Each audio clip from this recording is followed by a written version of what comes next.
இப்போது வசந்தா ஜெயசன் அவர்கள் குறிப்பிட்ட இன்னுமொரு முறை எனும் திட்டம், அது நிதியை சேகரித்து குறைந்தது 7 பிள்ளைகளுடைய வருட கல்விக்கு உதவுகிற திட்டம். அதில் ஏற்கனவே இணைந்து கொண்ட நிதியிலிருந்து ஒரு பிள்ளை இப்போதும் தொடர்ச்சியாக 6 சக ஆண்டுகளுக்கு மேலாக பாமூத்தில் இணைந்து அதை மாதம் மாதம் அந்த உதவியை பெற்றுக்கொண்டிருக்கிறார். அதுக்கு பாமு உறவுகள் எல்லோருமே இன்னும் ஒரு முறை திட்டத்தில் கையணைத்தது தான் காரணம். கடந்த வாரம் சொல்லாமல் இருந்தோம், மிக குறைவாகவே பங்களிப்புகள் இணைந்தன. இந்த முறை எதுவுமே சொல்லவில்லை, எந்த பங்களிப்பும் இல்லை, அதிலிருந்து தவறும் இல்லை. அப்படித்தான் உலகத்தின் மாற்றங்கள் நிகழும். அதனால்தான் வருகிற மாதம் என்றால் செல்வி அவர்களே இன்னும் ஒரு 3 நாட்கள் இருக்கிறது. ஞாயிறு கடந்தால் அடுத்த மாதம் இப்போவே திட்டமிட்டு அந்த கர இணைவை செய்து கொள்ளலாம். அப்போ அவரவர்கள் செய்து கொள்வோம், இடையில் தரகர்கள் தேவையில்லை, நிதி சேகரிப்புகளும் வேண்டாம். அவரவர்கள் மனமொத்து எங்களுடைய வாழ்க்கையில் ஒன்றாக அந்த இன்னும் ஒரு முறை எனும் திட்டத்தை செய்யலாம். இன்னும் சேகரித்த நிதிகளிலே சுவிஸிலே அந்த பணம் கணக்கு வழக்குகளோடு இருக்கிறது. அதை உருதேசன் அவர்கள் பராமரிக்கிறார், அதை கண்காணிக்கிறார் வசந்தா அவர்கள். கலையத்தில் இல்லை, அவை உங்களுடைய பணம் சிலது மீதி இருக்கிறது. இந்த பாமூத்தில் யார் இணைந்து வாரம் ஒரு முறை மற்ற பிள்ளைகளோடு இணைந்து அவர்கள் வளர்கிறார்களோ அவர்களுக்கு தெரியாமல் அவர்களுக்கு பின்னணியில் 7,000 ரூபாய்கள் கொடுக்கப்படும். தேவை ஏற்பட்டால் மேலதிகமாகவும் செய்து கொள்ளலாம். அது தொடர்ந்து கொள்வோம். இப்போது நான் சொன்னது அந்த சேகரிப்பு முறையை தாண்டி இதே திட்டத்தை நாங்களே எங்கள் சொந்த கைகளில் எடுத்து, யாரும் தரகர்கள் இல்லாமலே நேரடியாக இப்போது அநேகமாக எல்லோரும் போய் வருகிறோம், அதனால் செய்து கொள்வோம். ஒரு சமயத்தில் விரிவாக பேசுவோம். உங்களுக்கு ஏதாவது இது பற்றி அறிய விரும்பினால் கண்டிப்பாக எழுதுங்கள், பாமுகத்திலேயே அது பேசுவோம். நிறைவாக ஒரு முன்மொழிவு கடந்த வருடம் முன்வைத்திருந்தோம். இந்த வருடம் கொஞ்சம் வலியுறுத்தி பல இடங்களிலும் அதை சொல்லி வைத்தோம். அதை உங்களோடும் பகிர்ந்து கொள்கிறோம் மீண்டும் ஒரு முறை. அதுக்கு முதல்ல வீரர்கள் எல்லாருமே மாவீரர்கள் தான், மக்கள் உயிர்கள் எல்லாமே உயிர்கள் தான். இதில் உயிர்களில் வேறுபாடுகள் இல்லை. அந்த உயிர் இழக்கப்படுகிற போது காரண காரியங்களை தேடுவதற்கு அப்பால் அது உயிர், அது இழந்தது, அந்த இழந்த உயிரால் அந்த உயிரை நம்பியிருந்த குடும்ப உறவுகள் பரிதவிப்பு, அவர்கள் மீதான கரிசனை என்பது மட்டும்தான் நமது எண்ணமாக இருக்க வேண்டும் என்கிற ஒரு விஷயம். முன்மொழிவு என்னவென்றால், 3 பிரதான சமயங்களும் இந்த நவம்பர் மாதத்தை ஆத்மாக்களின் மாதமாக கடைபிடிக்கிறார்கள். அது எப்படி பொருந்தியது என்று தெரியவில்லை. இதற்கு ஏதாவது பின்னணிகள் எப்படி ஒன்றிலிருந்து ஒன்று உருவாகி வந்ததா எனக்கு தெரியாது. குறிப்பாக கிறிஸ்தவ சமயம், இஸ்லாமிய சமயம், இந்து சமயம் என்கிற போது அது சைவம் உட்பட்டவர்கள் இதை ஆத்மாக்களுடைய மாதமாக கணிக்கிறார்கள், அதை கொண்டு வருகிறார்கள். சில மாற்றங்கள் ஏற்படுகின்றன, அது காலத்தின் போக்கும். உலகப் போரினுடைய நிறைவை உலகம் முழுவதும் இந்த மாதத்தில் தான் அனுஷ்டிக்கிறார்கள்.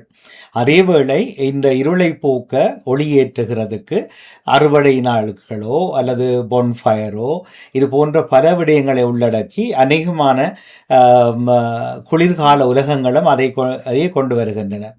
இலங்கையிலும் அதே போல இப்படி ஒரு மாதத்தை குறிப்பாக விடுதலை புலிகள் மாவீரர் நாளாக எடுத்து பிறகு மாவீரர் வாரமாக அதை மாற்றினார்கள்.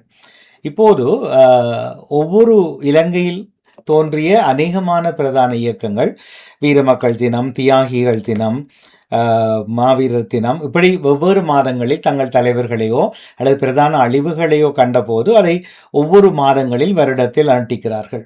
ஒவ்வொருடைய அப்பாக்கள் இறந்தால் பொதுவாக ஆடி அமாவாசையில் ஒரு முகமாக அதை ஒன்றாக நினைக்கிறோம். அம்மாக்கள் ஒவ்வொரு காலங்களில் அவர்கள் உடலால் தவறுகிற போதும் அதை சித்ரா பௌர்ணமி என்கிற பெயரில் ஒரு விதமாக ஒன்றிணைக்கிறோம். என்ன முன்மொழிவு என்றால், அரசியலுக்கு அப்பால், இயக்க வேறுபாடுகளுக்கு அப்பால், உலகத்தினுடைய பொருளாதார அரசியலுக்கு அப்பால் நாங்கள் இந்த மாதத்தை எல்லாருமாக அவரவர்கள் தங்கள் எண்ணம் போல தங்கள் மாதங்களை வருடத்தில் அந்தந்த கணிப்பிலே கணித்தாலும் பொதுவாக இந்த நவம்பர் மாதத்தை முழுவதுமாக இந்த அர்ப்பணிப்புகளுக்காக இணைந்தவர்களுடைய குடும்பங்களுடைய நல்வாழ்வுக்காக நாம் அதை சிந்திப்போம். அதுக்காக இன்னும் ஒரு உயிரிழப்பை வரவேற்பதல்ல, அதாவது உயிர் அழிவுகளை வரவேற்பதல்ல.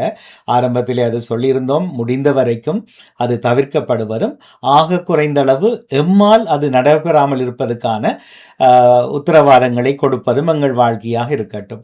நவம்பர் மாதத்தில் அனைத்து அரசியலும், அனைத்து விடுதலை வேறுபாடுகள், இயக்க வேறுபாடுகளை களைந்து ஒருமுகமாக இந்த மாதம் முழுவதையும் எப்படி சித்ரா பௌர்ணமி, எப்படி ஆடி அமாவாசை இணைக்கப்படும். ஒரு உதாரணத்துக்காக சொன்னேன், அதுக்காக நான் இவையெல்லாம் தமிழ் பாரம்பரியத்தில் வந்து பின்பு சமயமாக்கப்பட்டு விட்டன. அப்படி ஒன்றை செய்வதற்கு நீங்களும் இதை சிந்தனையில் எடுப்பீர்களாக இருந்தால் அடுத்த ஆண்டு இந்த மாதத்தை இன்னும் உயரிய மாதமாக நாம் ஒவ்வொருவரும் எங்கள் சொந்த திட்டங்கள் மூலமாக இதை உலகுக்கு உணர்த்தலாம். எங்கள் வீட்டில் எங்கள் பிள்ளைகளும் பேர குழந்தைகளும் அதை உணர்ந்து வாழ்வார்கள். அதை உணர்ந்து சப்ரா சட்டில்லா என்று பாலஸ்தீனத்தில் இதுபோல் ஒவ்வொரு பல பல விடயங்களில் விடுதலை பெற்று அமைதியாக இருக்கிறவர்கள் கூட அந்த நாட்களை ஏதோ ஒரு விதத்தில் அனுட்டிப்பார்கள்.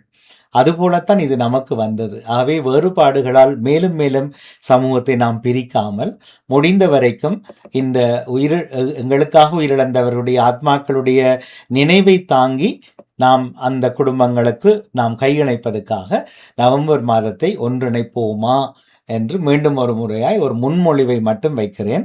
ஆகவே இதை சிந்திக்கலாம், இதை பற்றி விவாதிக்கலாம். ஏற்றுக்கொண்ட கூடியதாக இருந்தால் அடுத்த வருடம் அதை இன்னும் சிறப்பாக நாங்கள் அங்கம் வகிக்கிற ஒவ்வொரு இடங்களிலும் பள்ளிக்கூடம், கலை அமைப்பு, ஆலயங்கள், ஊடகங்கள் அல்லது வெவ்வேறு நலம்புரி அமைப்புகள், மூத்தோர் அமைப்புகள், இப்படியெல்லாம் நிறைய எங்களால் இயக்கப்படுகின்றன. அவற்றில் இவற்றை ஒருமுகப்படுத்தி ஆக இன்று உடலால் மறைந்தவர்கள் நினைவுகளைத்தான் எங்களுக்கு தந்திருக்கிறார்கள்.